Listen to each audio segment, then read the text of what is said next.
feel like I had something to talk about, but like It's the hardest part of doing these in quarantine is that nothing is happening.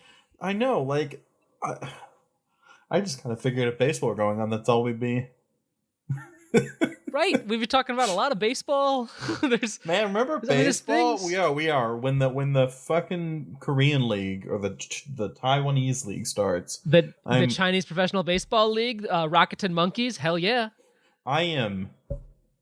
I need it, and it needs to be live. Okay, like it's not that I don't appreciate old games. It's just you can't wake up at 5 a.m. and watch Taiwanese baseball. No, I can and I will. That's because that is I think that's a great idea. Absolutely. I usually don't go to sleep till 6 anyway. which I'm trying to fix, but whatever. It's an excuse. I get to watch Taiwanese baseball. Any baseball, I guess, kind of sounds like what South Korea's back in spring training now. Are they?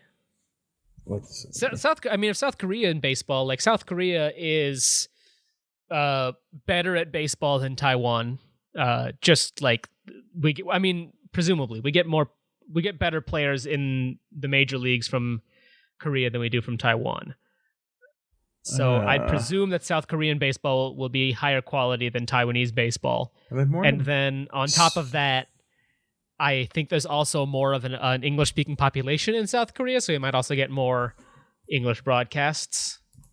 Man, talk about South Korea right now, or rather, talk about the peninsula right now. Have you been following any of the news about Kim Jong-un? Were we all talking about this the other night? Yeah, we were. It sounds like maybe he's not dead. Because I feel like you probably would have heard about it by now. Well, I don't know. It's North Korea. Like they could absolutely cover it up, and nobody would know for a little while until they decide they want people to know. Yeah, it's a lot of the stuff since we were talking about this the other night. I think I was looking at this also yesterday, and it was, same news. And then I was definitely reading about the death of Kim Jong-il, and like it didn't seem like there was a significant delay between his death and it actually being announced in state media. And I'm trying to remember about when it was announced that Castro had died, if there was speculation that he'd actually died quite some time before it was announced. Yeah, I remember that with Castro and with Il. That there was a belief that they had died before the state media had said they'd actually died. I thought, wasn't there like a year between Il dying and state media? I thought that's what you said the other night when you were looking at Wikipedia. Let me look again at his death. When you were saying it, maybe I just misheard you because it was like 3 a.m. Okay, so reported that he died of a suspected heart attack on December 17, 2011 while traveling by train. It was reported in December 2012, however, that he had died in a fit of rage over construction faults at a crucial power plant. So the current Wikipedia date is December 2011, but the news about the different cause of death was December 2012. It was December 2012. It might have been. Well, no, on 12th January 2012, North Korea called him the eternal leader. His funeral was the 28th December 2011, it must have been, because they definitely did stuff posthumously in February. So it wasn't a full year. So maybe it was shortly after, and then they said he died on a fit of rage, not in another way. Why was Un... Un's the youngest. Why was Un made the successor? Just because? The original successor was I remember reading about the brother that was assassinated, but I don't remember what it was detailed, except that like there'd been incidents and he'd also maybe done some criticism. I keep looking at this picture in the Wikipedia article of the death and the state funeral of Kim Jong-il, and it's like it's a great picture, but it's also been like airbrushed. How big is this picture? Original file 22,000 by 29,000 pixels. Jesus Christ. Just uploaded by North Korean state media? It's a beautiful picture. I gotta be completely honest here. Just like his beautiful daughter who you stan? No. I have been talking to several people about Kim Yo Jong recently. I'm really glad that you brought this up because I totally forgot about it. And I remember the one thing I was upset about was that it was not in the beginning of a Motion City podcast.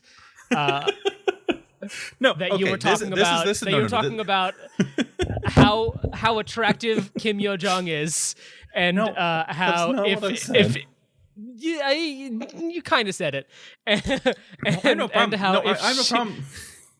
And how you would love to stand her. Those are the two things I remember. Listen, it's pretty late at night. You are misrepresenting me. I said that as soon as, like, in the hypothetical where Kim Jong-un dies and Kim Yo-jong becomes the next supreme leader of Korea, then there's going to be a lot of, I figure some of the current K-pop stans are going to also migrate to being Kim Yo-jong stans. And you would want to be one of those. You said if she began the process of opening North Korea, right? Like, this would be an excellent opportunity, transition of power to begin to open the country, and that's like, like human rights, like, helping the people. Those are good things. That's a reason to stand somebody. Sure. Yeah, it's great. It's a great idea. I mean, if right now Kim Jong-un were not potentially dead, but if over the past couple of years he had been like opening the country to international assistance and like doing all of this stuff for the people, like, he would be a worldwide heralded figure. Like, he would be. Do you think if he dies and his sister or whoever gets into power and starts opening the borders and all that, do you think that person, let's presume it's Kim Yo-jong, do you think she would win a Nobel Peace Prize for opening North Korea up? I guess it depends on the. Do you think Dennis Rodman would win a Nobel Peace Prize? Oh my God! I mean, maybe though. But actually, how amazing would that be?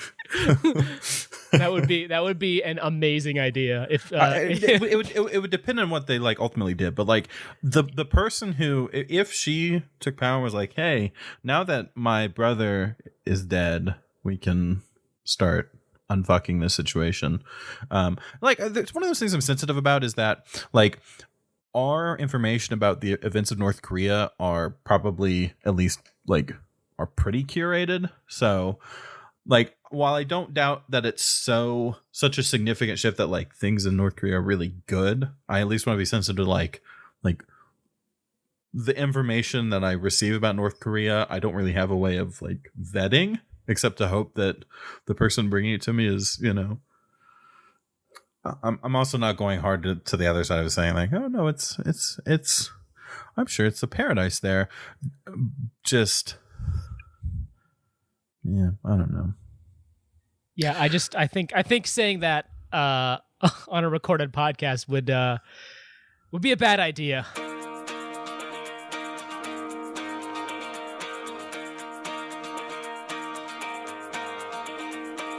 I like to tell you all my bad ideas. I hang them with the good to dilute the awful truth. I've been asleep for nearly 15 years. All the dreams I've ever had outweigh the life I'm not yet living. Hello, helicopters, and welcome to this episode of Motion City Podcast, the only Motion City soundtrack podcast on the internet, as far as we're aware. If there's another one, please let us know, because we will listen to it. Or I will. That's at true. least. I'll listen to it. Like, be happy to listen to another Motion City soundtrack podcast.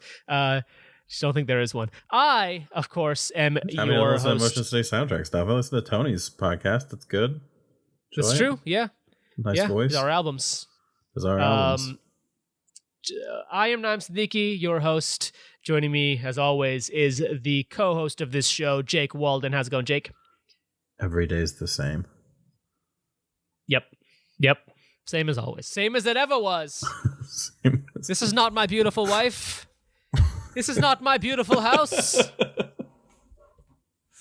Letting the days go by. Just do a Talking Heads podcast. You want to do a Talking Heads podcast? Well, I know like two Talking Heads songs. I know just that song. Yeah. So I know they did what's the other song? Oh my god. They did a song in Clerks 2, Nothing But Flowers. You've seen Clerks 2, right? Many years ago.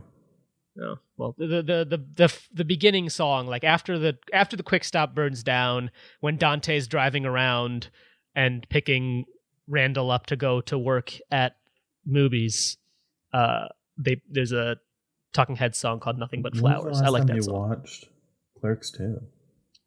The last time I watched Clerks 2? Ooh, man, probably like 10 years ago. I keep on checking if Clerks is on. I just want to rewatch Clerks just to... Like, I watched it as like a freshman in high school. Yeah, so that's when I probably watched all of the Kevin Smith movies. Yeah. I just want to watch it just like, to be able to... with fresh eyes. Oh, Psycho Killer. Psycho Killer is also the Talking Heads. Psycho Killer. Mm-hmm. Qu'est-ce que c'est? So we know I know 3 Talking Heads songs, which is perfect to start a Talking Head podcast. I actually, Alex and I were talking about starting a podcast. I even registered a Twitter account. We haven't scheduled a time to record yet, but we might record a new podcast. So keep tuned to here and my Twitter and Alex's Twitter to see if we ever get around to starting our new music podcast. Anyway, this is Motion City Podcast, where we talk all about Weezer. You want to talk about Jimmy Eat World? Let's talk about Jimmy Eat World. No, we're talking. Well, the song after Bad Idea sounds like Jimmy Eat World. We were talking about Bad Idea. It's the 9th track off of Motion City Soundtrack's 5th album, Go. Mm-hmm. Yes, happy anniversary. Happy anniversary.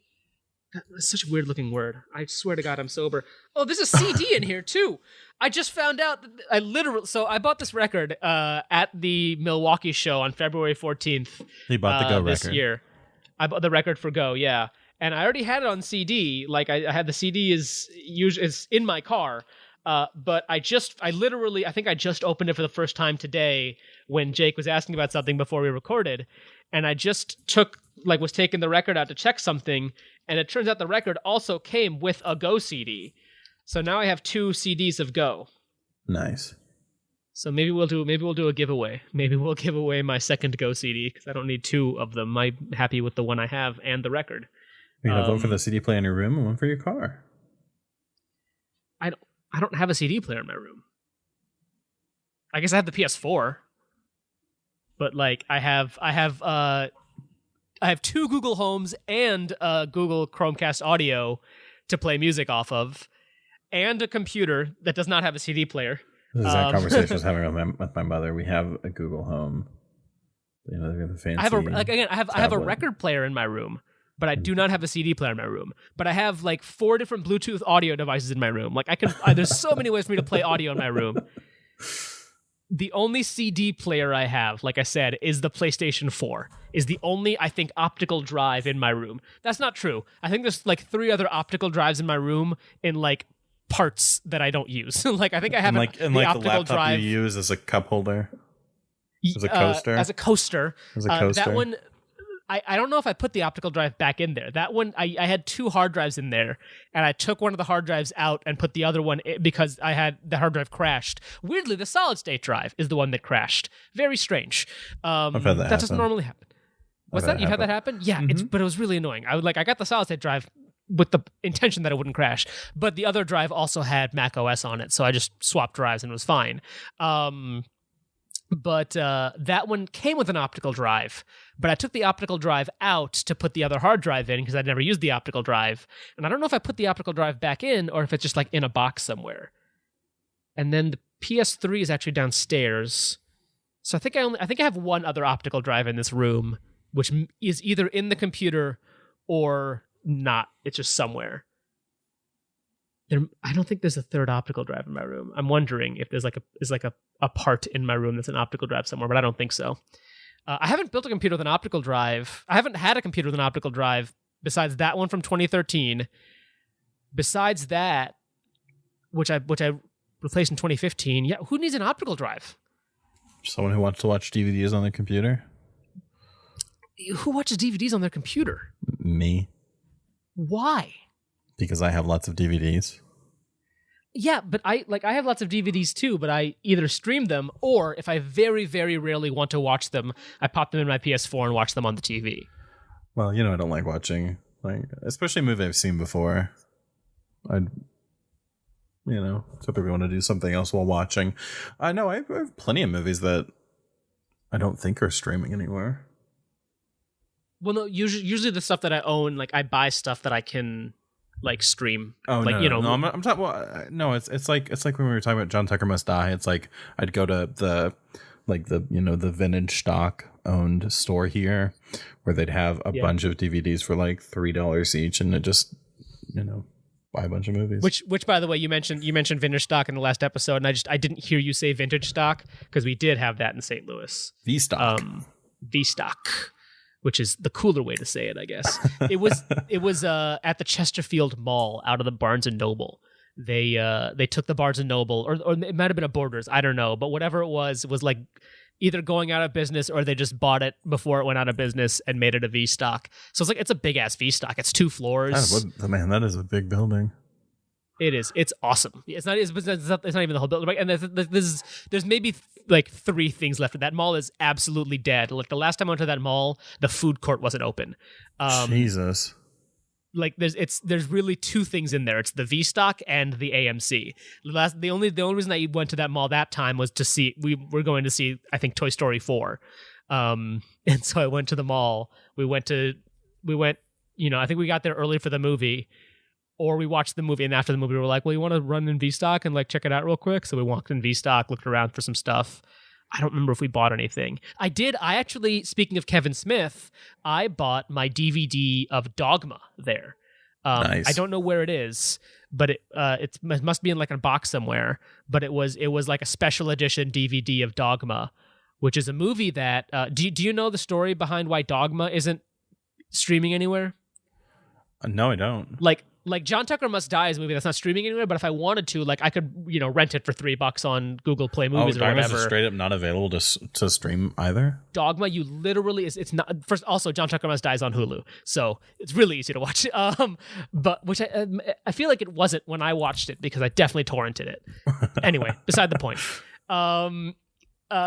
So Dogma is when Dogma came out, Kevin Smith was still working with Harvey Weinstein on all of his movies. This is the time, Smith and Tarantino. I feel like I remember hearing something. Tarantino was too at the time. That was just a big thing. It was Miramax, and Miramax was signing all these things. And Miramax at the time, when Smith and Tarantino first began the relationship with Miramax was not owned by Disney, but later Miramax got bought by Disney, but it was a separate thing. So Disney, all the Miramax movies. So technically, I think not Pulp Fiction, but Jackie Brown is a Disney movie.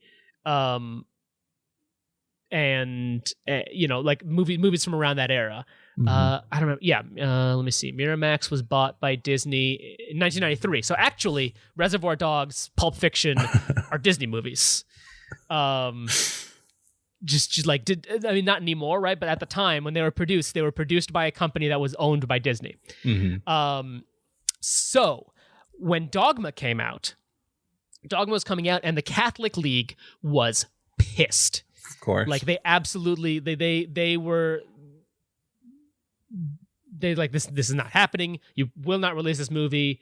And they said basically if Disney released Dogma, then they would instruct all Catholics to boycott Disney. And Disney was very concerned about that. And so they said they were not going to release that movie. But they allowed the Weinsteins to buy the rights. They couldn't release it under Miramax, but they allowed Bob and Harvey Weinstein to release it themselves. So Bob and Harvey Weinstein, not the Weinstein Company, Bob and Harvey Weinstein own the rights to the movie Dogma. Which is why you can't find it on streaming anywhere, because they'd have to like make the rights agreement themselves, and they have no reason to do it. And also, Harvey's in jail now. Jesus. But like the rights to that movie, the rights to the streaming of that movie, the rights to the Blu-ray of that movie, like you can't get the Blu-ray to that movie either, because like they did one Blu-ray press one time, and if you find you can find it reissued for like $70 on Amazon and eBay and stuff, because Bob and Harvey Weinstein independently own the rights to that movie. Surely there are like civil suits against them that might bust that open. Who knows? And like, can Kevin Smith afford to sue and try to? Oh, I'm not talking about that. I'm talking about like, are there the victims? Do they have civil suits against Weinstein right now that are going on? Yeah, I mean they do, right? But like, it potentially can Kevin Smith try to like convince Harvey Weinstein that if he gives him this much money, it can go towards a suit or whatever. But like, what about nobody Bob has civil. Harvey's probably gonna be fucking dead soon. Well, yeah, but like nobody in one of those civil suits is trying to get the rights to Dogma. Like. You would think though that they're trying to liquidate anything they already own, and maybe they could sell the rights to Dogma back to Kevin Smith to get some money. Maybe Kevin Smith doesn't want to buy them because he doesn't want to give the money back to Bob and Harvey. Was it another movie that he made with him? Like Smith announced he was donating all subsequent earnings from it would go to whatever charity. Was that Kevin Smith? I assume so. I mean, Kevin Smith and Quentin Tarantino are the two big names probably that worked very heavily with the Weinsteins in that time. But I don't know what Kevin Smith movies would still be making money. Dogma is probably the most cult. It's just so funny to me that the Catholics were critical of that movie. Like, I mean, the Catholics, right? I understand fundamentally why, and like the plot point is that the Catholics screwed up so much that they might, fail existence. It's that some of them just don't have a sense of humor. Like the Catholic, like most Catholics I know have a great sense of humor. I bet the Pope would Catholic Church. But John Paul would have fucking loved that movie. Who knows, right? Yeah. Francis probably watched it in the theater. Like at the time of watching it, like last time I went to church really was like when my church it's just like, even at that time I just thought, man, it's a movie with religious stuff, but also it doesn't suck. And I don't know, I felt like portraying God as Alanis Morissette felt right. Yeah. And God, I can't believe I'm blanking on his name right now. George Carlin? No. Although George Carlin was, of course, Alan Rickman. Alan Rickman as the voice of God. Thank you. Metatron. Herald, absolutely. Yeah. Alan Rickman as the Metatron, Herald of the Almighty and the voice of the one true God. Oh my God, so good. It's so good. It's not. I watched that movie with my parents and they hated it because it's really vulgar, right? Like I get it. My parents are not like my parents are very straight-laced, like very conservative Muslims, so like I get why they didn't like it, but like because it's very vulgar, but like it's so good. I really, really like that movie.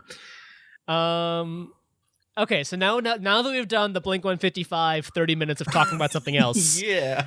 Let's talk about that idea.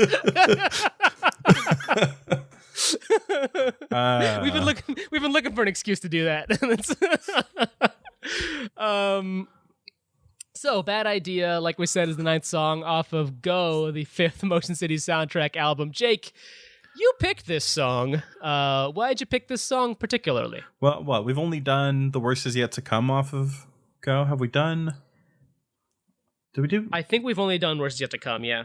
Yeah, so I was looking through, felt like we'd been spending a lot of time lately on the early parts of the discography. So I was looking at later, we've done Panic Stations. We of course, I think, are we on 3 songs from My Dinosaur Life? So I think we're on 3 from My Dinosaur Life and 3 from not Commit This to Memory. 3 from Even If It Kills Me. Yeah, so it's like, well, we'll find something from Go, and then it was just, what seemed right to me. I listened through the album. Now, I will say, so you've been waxing about how much you love Son of a Gun recently. Yes. Is there a reason you picked this over that? You just want to save it for later? It's a little bit about that. Maybe it's a lot about that. Yeah, I love Son of a Gun. I mean, obviously, I love all their music, but yeah. That's just one that strikes me like sorry about a different song. I just don't feel like there's a moment of him singing better. It's so good. But of course, there's Bad Ideas Guy. It's everywhere. The music that we enjoy is everywhere in their discography. So I, Bad Idea was a song that I'd listened to it insofar as I'd listened to the album, but I hadn't like listened to it a lot, like True Romance, like Son of a Gun, like Timelines. And there were, like every song, listening to it on repeat, shows interesting things. Yeah. The touches. Yeah, I'm a big fan of this song. This is one of my favorites off of Go. It's one of those songs that I just like remember. I don't know, just listening to a lot, and it's one of those songs that's not necessarily relationship-y, but like it always felt relationship-y when I was listening to it. Maybe it's because like I was in a relationship when it came out, but like shortly after, I guess a year after this album came out. But it just always struck me as being a little bit relationship-y, and I related to it in a relationship-y way. So I don't know. It's a song that I've always felt. This song and Son of a Gun, I don't know, like which are Son of a Gun's way earlier on the album, right? It's track 3. Yeah. But these two songs, coincidentally, just really sort of fit together for me in a different way. I get it. It feels kind of like the same story. I don't know, 2 parts of a similar story. I don't know. Lyrically, it's a song that I really, really like. I don't know. I don't even know what to say about it. It's this is a tough. Sometimes it's tough just because like it's a song that I know I like, but I can't figure out what to say about it. And then other times we have episodes like last week where we both had so much to say about Better Open the Door, more than we expected to. I've got it pleasantly stuck in my head right now, but I'm just like, yeah, it's like how he sings. I like the guitar. I like the egg shaker. I like the drumming a lot. Even so, there's some really nice subtle touches with the like what is just straight up the piano, or the keyboard, but there's some moments where it's just clear piano keys playing. I like that as well. Yeah, I definitely like the keys. That's something that I think I didn't, I'm always bad at hearing stuff like that in like first listen and when I'm not listening for it. But listening for it like I do when we're recording for this, I definitely hear it a lot. And I heard it a lot actually, especially in the video where they talk about it. Yes, yeah. Where they play it in the background, and I'm like, oh, there's the piano. Mm-hmm. Like, okay, then I went back and listened. I'm like, yep, okay, now I can definitely hear it. Certainly, I like when that, in anything. To me, that sounds like very much like just kind of just a normal piano, and I like hearing that in the music. It's like there's a clearness to it, even though it is so brief. Yeah, no, for sure. And I think I like the sort of musical breakdown, the solo-ish part, the or however I'm trying to remember it in my mind without it playing, but like that's sort of how it goes. Like it's I don't know. It's a nice little solo. What's interesting about this one, so they talked about, really the only thing they talked about in the video was that this song had been kicking around for basically 5 or 6 years since it was written for Commit This to Memory. And they like kept trying to put it on the next album and the next album. And then finally, so it was written for the second album, and they tried to put it on the third album, the fourth album, and finally figured out how to put it on the fifth album. And it's like the third to last song on the fifth album, right? Whereas like Circuits and Wires is a song that I think came from My Dinosaur Life era. And then they did again, they finally put it on Go. The Worst Is Yet to Come also actually is from My Dinosaur Life era. I think a lot of Go seems to be, this was sort of written for this other album, and we finally put it together and put it on this album, which might be why it gets kind of a bad rap, right? Like, I don't know if people know that, but it does sound a little bit like it's a hodgepodge of what they'd previously done, and of obviously some newer stuff too. But I really like the way he sings on Bad Idea. It sounds so. This album is a lot less pop punk and a lot more indie. Mm-hmm. And I think it works with Justin's voice. Like that's the thing, right? Like his voice was always a little too perfect for pop punk. We've said this many times that like, pop punk voices are a little bit raw and grittier, and like you listen to Blink, and especially Blink, right, where they're not great singers. Blink and Green Day, like Green Day's, Billy Joe's not a great singer. Patrick Stump is a bit of an exception there, and Brendan Urie, we have said, has gotten better over time. Mm-hmm. And I think Haley Williams is also really good, but early and mid pop punk, a lot of those just weren't as good. In fact, we haven't talked about When You're Around yet, but there's that cover of When You're Around from like State Champs and Modern Baseball, and I forget the third band that like. There's a one recently of When You're Around, right? Of the like the people in a group at the bank, just. Really? I think that was When You're Around. I can't wait to get to that song, man. It's definitely one of those. I know this is. I know this is a not super narrow, but it is a song that involves them yelling "fuck," and I'm pretty sure it's When You're Around. It was Real Friends, Candy Hearts, Stick Up Kid, Modern Baseball, State Champs. They do a cover of When You're Around, and you can really hear that, like, they're them trying to sing the Justin parts. Like they're just sort of like yelling, and it's fine. Like it works for the style that it is, but it's just like, but all I can do is close my, like it just doesn't sound like, it sounds endearingly bad, in a way. Whereas Justin's like it doesn't sound bad like they can't sing. It sounds, in a way bad on purpose, because that's the sound they're going for, and it really works as a very like stripped down sound. But like Justin's voice is just so like perfect in the range he's in, that it's kind of weird for pop punk, and so when he does it for pop punk, the rest of the song is raw. But then when he does it for this indie stuff with indie music, the voices are a lot more saccharine and perfect. So his voice really, really works, I think, in the more indie stuff on Go, which is fine. Like I'm not the biggest fan of Go, and I'm a big fan of the pop punkier stuff. I like Go. Like there's not a song on this album that I really don't like. And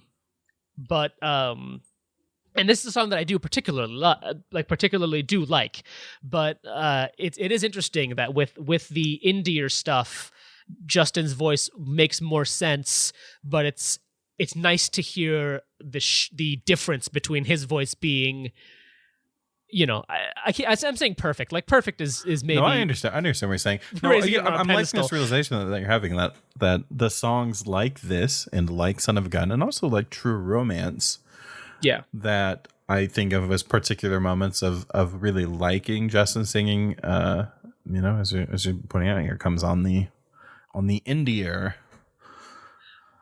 Yeah, and it's one of those things where You know, I think each album is almost a different genre in a way, like not and very similar genres, right? Like it's not like they changed from you know punk to suddenly doing like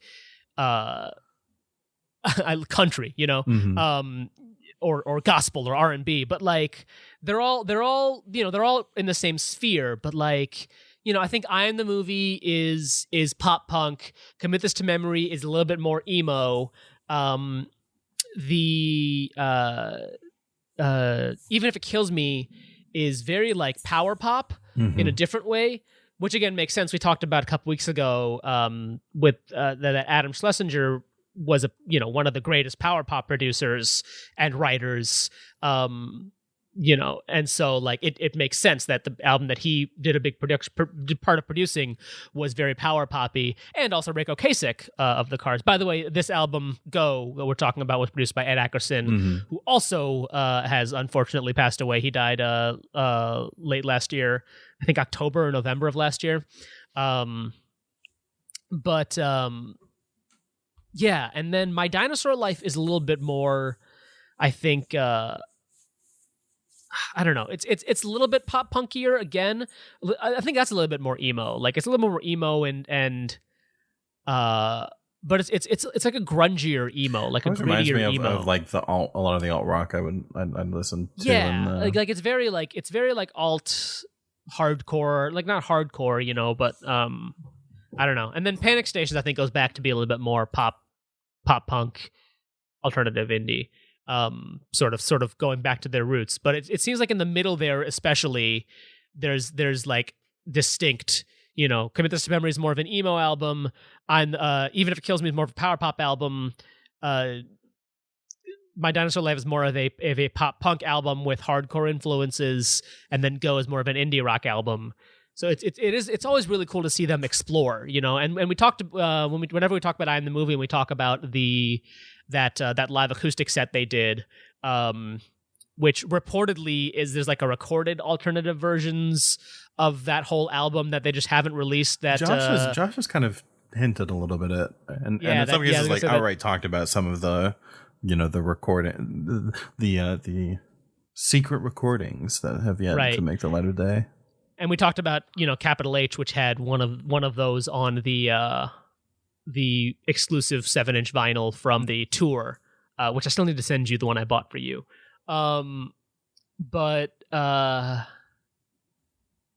Yeah, so it is really interesting to hear them explore different things and different genres and different like just altogether like a different sound in a lot of things. I love it. I love it when artists I like are I'm gonna bring up 21 Pilots for the first time in a while, but they have a very eclectic discography, and I it's the same with Motion City Soundtrack. I like the play what we want, if that involves. It's interesting, right? Because I normally don't feel like I like that. I don't know why it works for me with Motion City, but like Childish Gambino, right? Like I really like the early Childish Gambino stuff. Like I like the EP and I like Camp, and there's some stuff off because the internet I like, but like not most. I don't like most of it, and then Awaken My Love, like it's like all right, like it's all right, And I haven't really listened. What do you think about it? You haven't really listened to it?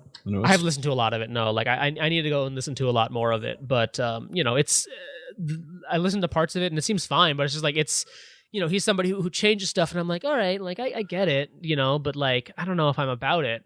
And then Carly Rae has not made a mistake, so that's fine. I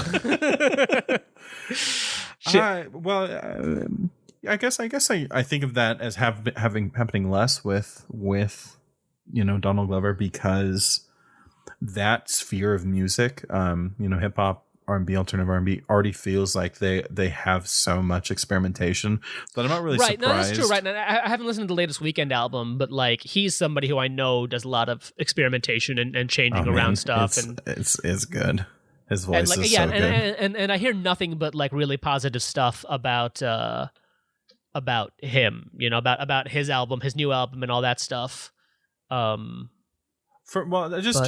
in regards to Donald Glover, like there is that difference in sounds, but I feel like I, like that's kind of what I expect almost from that, you know, like I don't know. To use an example, I'm listening to the Igor album from Tyler the Creator a lot recently, and that's like there you have this experimentation, which again I would expect, whereas Yeah. you know, Yeah. it's only just now. It's just now getting to the point where like Rina Sawayama's just released an album.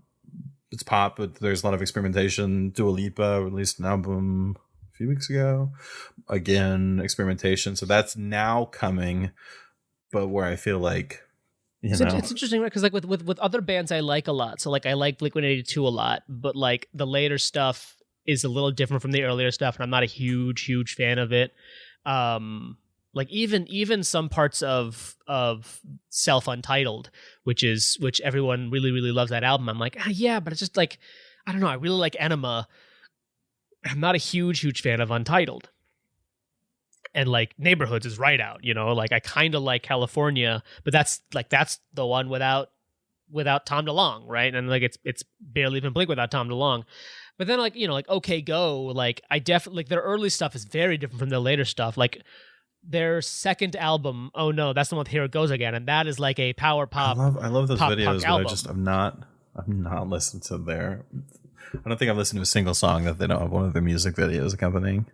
Yeah, I get that, right? They have a music video for a lot of songs, but like, I really, you know, Oh No is an album that I like just fine, and that is like in a genre that I like, right? Alternative rock, power pop, punk, and then Of the Blue Color of the Sky is a lot more like psychedelic funk, pop rock, like indie stuff, and I really like that album. Maybe it's because I got it for like $1. Like from OK Go had like a thing that Christmas, like buy our album for $1, we'll ship it to you. And I bought it for $1 and they shipped it to me and it was great. And then it was in my car when my car got stolen, which was annoying. But and then the next album sounds a little bit more like the third album, but even more like electronic stuff. You know, Upside Down and Inside Out is off of and The Writing on the Wall. Those are off of the fourth album. But like, you know, WTF, Needing Getting, White Knuckles, those are off the third album. So I don't know. Wait, so Inside Out and Writing on the Wall were the same album? Yes. How long apart were those music videos? I don't know. So they haven't released an album since 2014. Damn, dog. But they do music videos like once a year or something like that. Upside Down and Inside Out. We're talking about the Zero G That's plane. That was the fourth or their album for like 2014. That was the 2014 album, and the music video came out in 2016. I mean, I like the songs plenty. It's just those videos are fucking sick. The videos are great. Yeah, So Writings on the Wall was 2014. That was promotion for the album. I have this Upside Down Inside Out came out 2 years later. Where for like a few years, not for a few years, but like there were a couple times where I was sick and I was feeling like shit, and I would like a couple times it happened. I just found myself watching OK Go albums. Like while lying in bed feeling like shit. And I have both like the positive associations of like those were nice, but also like associating watching them with being ill. So yeah. The One Moment, by the way, also is off that album. That one came out 2016. I really like that song. The video just came out 2016, yeah. The music video is cool, but I do like that song. Yeah. But then like so of the third album videos, that's WTF was off the third album. This Too Shall Pass is off the third album. All Is Not Lost, Needing Getting, White Knuckles, and End Love. Those are the ones with videos. Also, I Want You So Bad I Can't Breathe. Is that one not on the did that not have a music video? I don't know. I really like that album. The of the Blue Color of the Sky is an album that I'm a fan of. But yeah, I don't know. That's it just depends for me, I guess. Like some bands play around and I like it, and some bands play around and I'm like, yeah, but could you not? Like I liked your other stuff. So I don't know. You know, I kind of felt that way about Daft Punk's Random Access Memories, which seems like their most like I liked like obviously, you know, Get Lucky, huge hit, quite enjoyable, but I just like but prefer the older stuff. Obsession, by the way, was also on the last album. That video came out 2017. They haven't done a video in a while, though. They haven't done anything in a while. I think when I say that, and I'm probably just like actually go and listen through Random Access Memories again for the first time in years and be like, oh yeah, this whole thing's awesome. Yeah, I mean that's they're definitely their most commercially successful. But like it's just different, right? Like it's not around the world, around the world, around the world, around the world. Like there's lyrics to it. But they also haven't had an album in a while. That was like 2011, and they haven't had an album since. They were then. like going to have. I was talking with a friend of mine who's like really. I was with them. I guess they were going to do another live series, and then it just didn't happen. And they featured on Starboy. Yeah, they featured on a couple weekend songs rather. Yeah, like you gotta think how impressive is the Weeknd to be able to get Daft Punk. Like, I think they're just happy to not be. Like there's someone who pointed out, like, that those. I feel like it was celebrities pointing out that, like, they for sure just hired people to go to the Grammys in those outfits. Oh yeah, absolutely. Because like, why wouldn't you, right? Like if your thing is that you put helmets on and nobody knows what you look like, then just like send people to appearances to be you. If they're not like, especially if like your whole thing is electronic music, right? Like, do you think Daft Punk was actually even in Tron Legacy? It'd be so funny if that wasn't them in the outfits. How they just paid people to show up on set. They just paid people to show up on set to be them. I mean, like, we know what they look like, right? Like, you can find pictures of them online. Oh, you can look at pictures of them. I love it. Like, it's just the, there's one of the pictures of like Thomas, I think. Yeah. Thomas and Guy Manuel. Yeah. No, I just was looking at a picture of one of them recently. It's just Kyle just holding a pizza. Why? It's fundamentally a very funny picture to me. It's like, this is Daft Punk holding the pizza. I would find it amazing if they did not, like, if we just, like, in 10 years they're like, yeah, by the way, we never actually showed up on set on Tron Legacy. We just like sent our helmets and let them put someone else in instead. Who would know? Who would know the difference? Like, legitimately. Even if they like told the producers, they're like, listen, we're telling you right now, we're not going to show up, but you have the rights to use our likeness because we're doing the music for the movie. We just don't want to fly to LA. Like, here's how to make the helmets. I think Thomas lives in LA. I think they might both live in LA. But I know what you're getting at. We don't want to show up. Like, they just I don't want to drive across town just so I can right. Take a production assistant, stick a helmet on him. It's my new headcanon. They never actually showed up for. In fact, they're never. Anytime you see it, it's not them. Because why would it be? I bet they showed up for Kanye. Why? Why would they? I feel like Kanye would want to see them. That was basically just a sample. Why would they show up for a sample? No. He when Kanye performed Stronger, like was it the VMAs or the Grammys a few years ago? Yeah, but they're not singing. Not a few years ago. No, but like the pyramid was there, I think. Just send Left Shark. Like put Left Shark in a Daft Punk costume. You're good to go. But I tell you what, all of these tangents sure feel like a bad idea. I'm here to tell you I'm not okay, and all those things you can never say out loud. I wanna tell you there was no one that I ever Listen, so here's the thing, right? There's not really a lot to talk about with Bad Idea. I love Bad Idea. It's a great song. But there's lyrically, I mean, like, there's certain lyrics we can be like, I really like this line, right? Like, I really like, I've terrorized the seas of way back when. This little heart of mine has drunk its weight in blood red wine. Mm-hmm. So this is a song, actually, we've talked a little bit about, let's get back to talking about the song. We've talked a little bit about the fact that sometimes Justin just doesn't care if stuff rhymes or not, which works sometimes. But in this one, like, it really seems like he went out of his way to get stuff to rhyme. So the first verse doesn't really at all, right? Like, bad ideas, hanging them with the good, dilute the awful truth, kind of. Mm-hmm. Sleep for nearly 15 years, all the dreams I've ever had, outweighed life I'm not yet living. Okay. Felt alone I was here and there. Nothing ever seemed quite right, so I kissed off into the night, which is it's an interesting way to write it. There was a thought that was a bleeding thread. Nothing ever lasts that long within the confines of my head. Mhm. There's something just about like, what he's saying. I don't know. Like, there was a thought, and I don't have a good memory, right? Like, I just don't like things come in one ear and out the other. But like, nothing ever lasts that long within the confines of my head. Like, it seems kind of like maybe he confined himself to, okay, I want to have things rhyme, and I want to match the syllable scheme that I've set down to match. Now let me write it. And it really, really, really works, I think. This little heart of mine has drunk its weight in blood red wine. Well, this kind of goes back to the whole, they've been trying to make this since commit this to memory, so... Yeah, well, I think one big thing that Josh said in the video about this song is that they didn't really have a chorus. Like they reworked the chorus and found this chorus at some point, and also played with the tempo and played with the guitars. I really would wonder what this sounded like, the original Commit This to Memory version of this demo. I really, really would love to hear. And I wonder if this is like he was writing like post I Am the Movie, just how old is this really? Yeah. I really, really would love to hear like the original demos. But so the chorus, I want to tell you there's no one that I ever believed in more than you. Mm-hmm. I want to know if there's anyone you ever believed in more than me.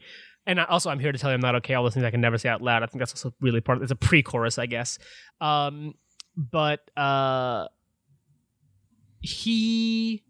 So Josh said they didn't have the chorus. They had the verses, they had some parts of it, but the chorus they kind of got around the time of this album. So first of all, I wonder what the original chorus was, if there was a chorus, because they've done that where they just don't do a chorus on Commit This to Memory, so it's not out of the ordinary for them. But like this is such like a simple chorus, right? Like, I wonder what would happen if you edited this to cut the chorus and just played it that way. Like, what do you mean? Like cut the whole chorus, or cut just the pre-chorus and the chorus? Cut the chorus, not the pre-chorus, but cut the chorus. So go straight from all those things you can never say aloud to I've terrorized the seas way back when. Let me try that right now. Let's do you want to do that live, or do you want to put that in post? Fuck it, we'll do it live. Jesus Christ, hold on. I can't get my headphones on and put the guitar up at the same time. Let's try this. Oh, hell yeah. All right. So I was gonna play my cover of this later on, but this will be the cover for the episode, I guess, because we only found one cover, and I think it was a young girl on YouTube. I don't think it was very good, but I don't want to discourage her, and I didn't have anything really nice to say about it, so I don't want to say anything at all. So here is my live cover now of Bad Idea. Where's my pick? There's my pick. Okay. And I'm going to cut the chorus and see how it sounds. So.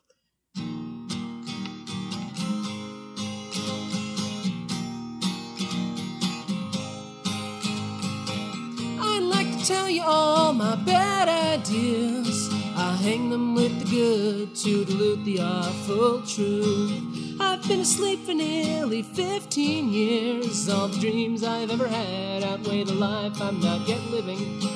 I felt along the walls of here and there, but nothing ever seemed quite right, so I kissed off into the night. There was a thought, there was a bleeding thread, but nothing ever lasts that long within the confines of my head. I wanna tell you I'm not okay, and all the things you can never say out loud. I've terrorized the seas of way back when. This little heart of mine has drunk its weight in blood red wine. A little lost, a little out of time, and then I forget the next line. But as the years begin to creep, I have to hope that I'll be fine. I'm here to tell you I'm not okay, and all those things I could never say out loud. I like to tell you all my bad ideas. I hang them with the good to dilute the awful truth. So that's what that would sound like, kind of. Dude, you did. I mean, better. Justin's better. I mean, Justin's better, but that's not. You did real well there. That was real good. Thank you. I appreciate it. I mean, the one that I recorded earlier, I did not like very much. You were. That was great. It really was great. It's not. You're not. It's not fair to be like you're not the guy who's a professional singer for. It's true. I feel like I've done better, but I don't know how this one just sounded. No, it and sounded also like some of it was some of it was fixing stuff live. I definitely made a couple of mistakes, but like.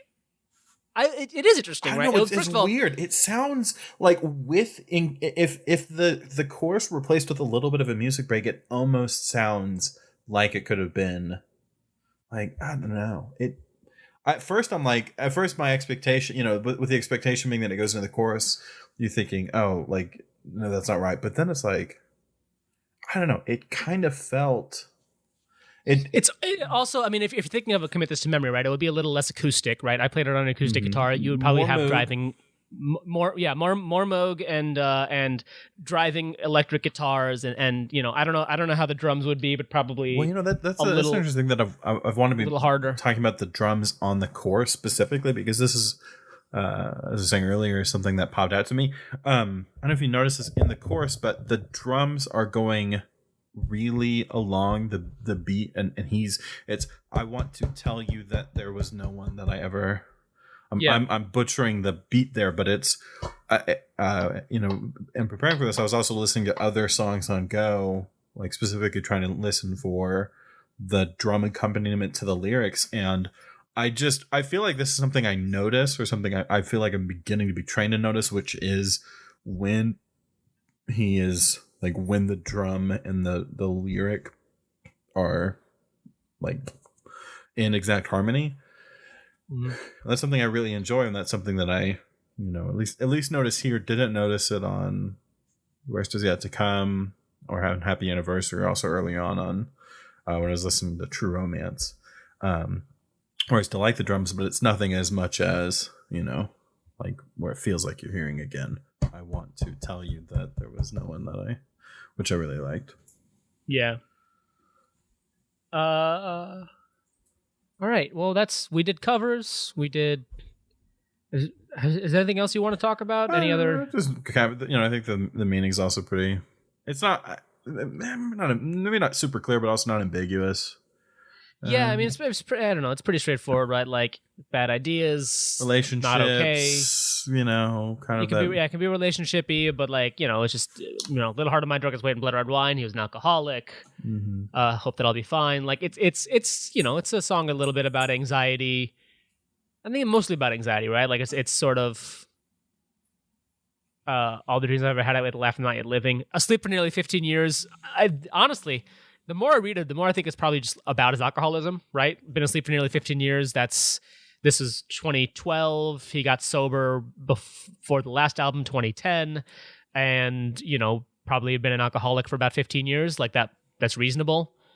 And especially if this is written in Commit This to Memory era, right? Like, what, 28? Probably started drinking at 13, maybe a little early, but I was born in 76, so maybe around 17 when he started drinking, based on timelines, maybe 16.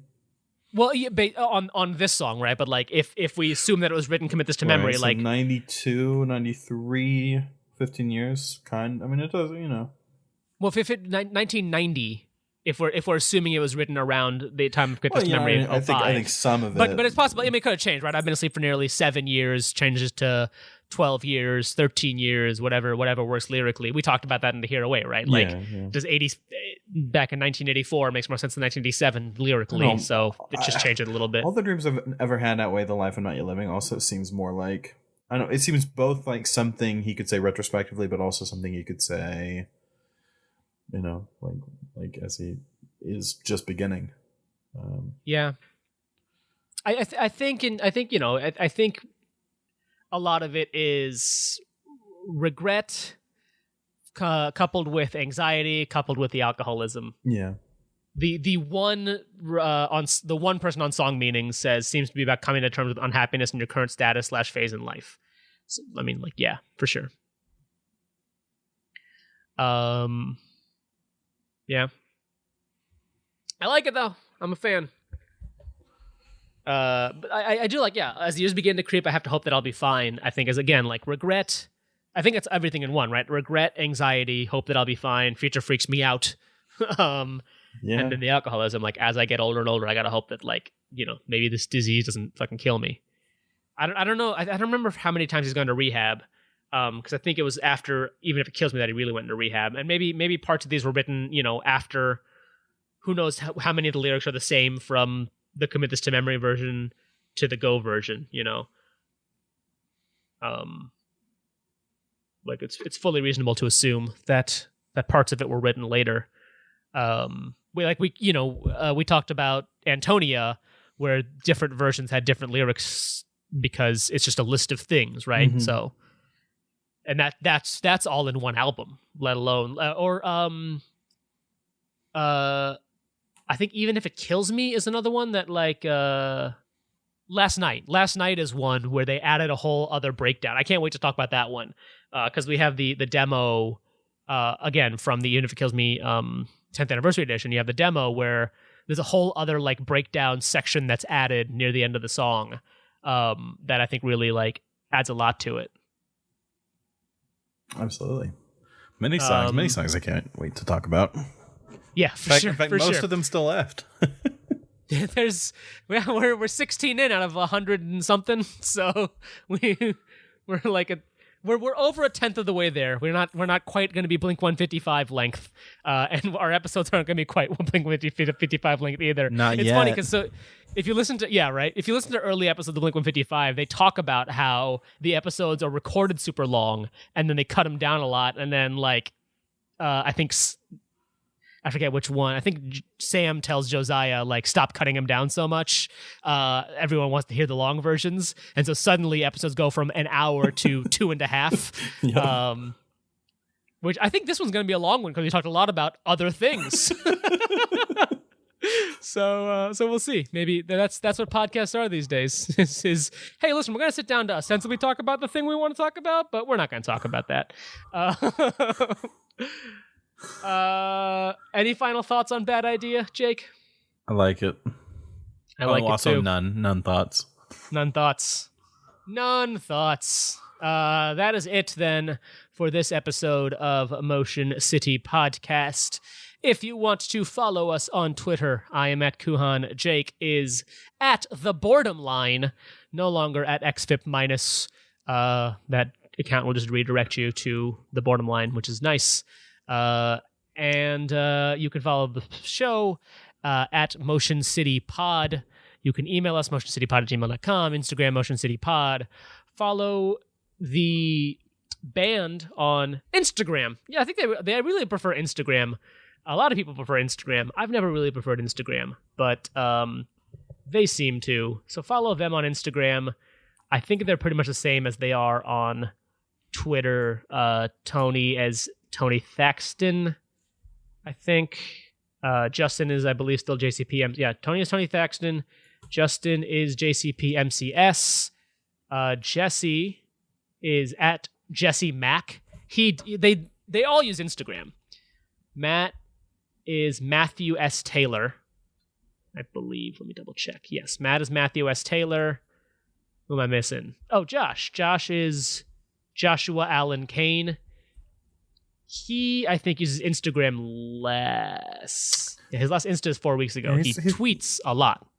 About his Usually about himself on Twitch. Yep. Usually about his Twitch. That's twitch.tv/itschewdy. He's streaming now. It's good. Usually is. Claudio is at AT Claudio Rivera. He also tweets more, but his is, again, mostly political retweets. Is that all of them? Is that everybody? The band is Motion City Soundtrack on Instagram. Motion City Music on Twitter. I think that's I think that's everything. Give us money on Patreon if you want to. Or don't if you don't want to. It's fine too. That's it. That's all the things. That's going to do it for this edition of Motion City Podcast. Until next time, I want to tell you there's no one that ever believed in more than you. That's nice. That's a good one.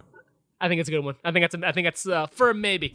I like to tell you all my bad ideas. I hang them with the good to dilute the awful truth. I wanna tell you there was no one that I ever believed in more than you.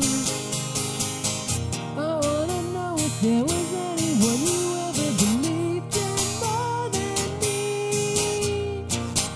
I like to tell you there was no one that I ever believed in more than you. I wanna know if there was